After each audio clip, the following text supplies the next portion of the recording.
Society president. ನಮ್ಮದು telecom ಮತ್ತು ಸರ್ಕಾರಿ ನೌಕರರ ಕ್ಷೇಮಾಭಿವೃದ್ಧಿ ಗೃಹ ನಿರ್ಮಾಣ ಸಹಕಾರ ಸಂಘ. ಇದು ನಮ್ಮದು 12ನೇ ಸರ್ವ ಸಭೆ.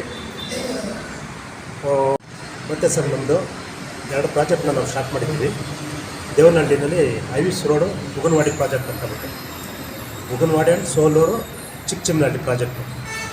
ಅಲ್ಲಿ ಇವಾಗ ಲ್ಯಾಂಡೆಲ್ಲ ಪರ್ಚೇಸ್ ಮಾಡ್ಕೊಂಡು ಇವಾಗ ಡೆವಲಪ್ಮೆಂಟ್ ಸ್ಟಾರ್ಟ್ ಮಾಡಿಸ್ತಾ ಇದ್ದೀವಿ. 25 ಎಕರೆ ಚೇಂಜ್ ಆಫ್ ಲ್ಯಾಂಡ್ ಕನ್ವರ್ಷನ್ಗೆ ಕಳಿಸಿದ್ದೀವಿ. ಇನ್ನು ಒಂದೂವರೆ ವರ್ಷದಲ್ಲಿ ಅಲಾಟ್ಮೆಂಟ್ ಕೊಡಬೇಕಂತ ನಮ್ಮ ಮೆಂಬರ್ಗಳಿಗೆ ನಾವು ಇದು ಮಾಡ್ತಾಯಿದ್ದೀವಿ ಸರ್.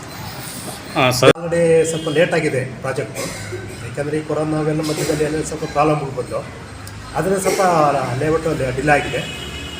ಈಗ ಸದಸ್ಯರುಗಳು ಲೇಟಾಗಿದೆ ಪ್ರಾಜೆಕ್ಟ್ ಕೊಡಲಿಕ್ಕೆ ಅಂತ ಇದು ಮಾಡ್ತಾಯಿದ್ದಾರೆ. ಆದಷ್ಟು ನಾವು ಒಂದು ವರ್ಷದಲ್ಲಿ ಅಲಾಟ್ಮೆಂಟ್ ಕೊಡಬೇಕು ಅಂತ ನಾವು ನಮ್ಮ ಬೋರ್ಡ್ ಡೈರೆಕ್ಟರ್ಗಳು ಮತ್ತು ನಮ್ಮ ಡೆವಲಪರ್ಗಳು ಎಲ್ಲ ಕೂತ್ಕೊಂಡು ಒಂದು ಸಭೆ ಮಾಡಿ ಆದಷ್ಟು ಬೇಗ ಒಂದು ವರ್ಷದಲ್ಲಿ ನಾವು ಅಲಾಟ್ಮೆಂಟ್ ಕೊಡಬೇಕು ಅಂತ ನಾವು ತೀರ್ಮಾನ ಮಾಡ್ಕೊಂಡಿದ್ದೀವಿ. ನಮ್ಮ ಸಹ ಸದಸ್ಯರು ಬಂದು ಹೆಚ್ಚು ಕಮ್ಮಿ 1200 ಮೆಂಬರ್ ಇದ್ದಾರೆ ಸರ್. ನಮ್ಮ ರೆಗ್ಯುಲರ್ ಮೆಂಬರು ಬೇಸನ್ ಎಂಪ್ಲಾಯ್ ಬಂದು 500 ಜನ ಇದ್ದೀವಿ.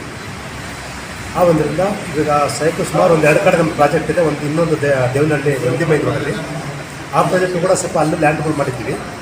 ಅಲ್ಲಿ ಕಾರಣಾಂತರದಿಂದ ಈ ಕೊರೋನಾ ಬಂದು ಸ್ವಲ್ಪ ಪ್ರಾಬ್ಲಮ್ ಆಗಿದೆ. ಕೆಲವರು ರೈತರುಗಳು ಸ್ವಲ್ಪ ಬಂದು ಅಪ್ಲಿಕೇಶನ್ ಮಾಡಿಕೊಂಡು ಇದು ಮಾಡ್ಕೊಂಡಿದ್ದಾರೆ.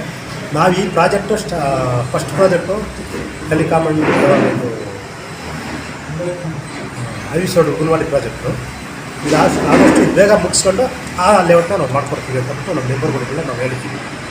ಕೊಡ್ತಾಯಿದ್ದಾರೆ, ಸದಸ್ಯರು ಕೊಡ್ತಾಯಿದ್ದಾರೆ, ನಮ್ಮ ರೆಗ್ಯುಲರ್ ಮೆಂಬರ್ಗಳು ಕೊಡ್ತಾಯಿದ್ದಾರೆ, ನಮ್ಮ ಡೈರೆಕ್ಟ್ಗಳು, ನಮ್ಮ ಬೋರ್ಡು ತುಂಬ ಚೆನ್ನಾಗಿದೆ. ನಾವೆಲ್ಲ ವರ್ಕ್ ಮಾಡಿಕೊಂಡು ಮಾಡ್ತಾಯಿದ್ದೀವಿ. ಆದಷ್ಟು ಬೇಗ ಸೈಟ್ನ ನಾವು ನಮ್ಮ ಸದಸ್ಯರು ಕೊಡ್ತೀವಿ.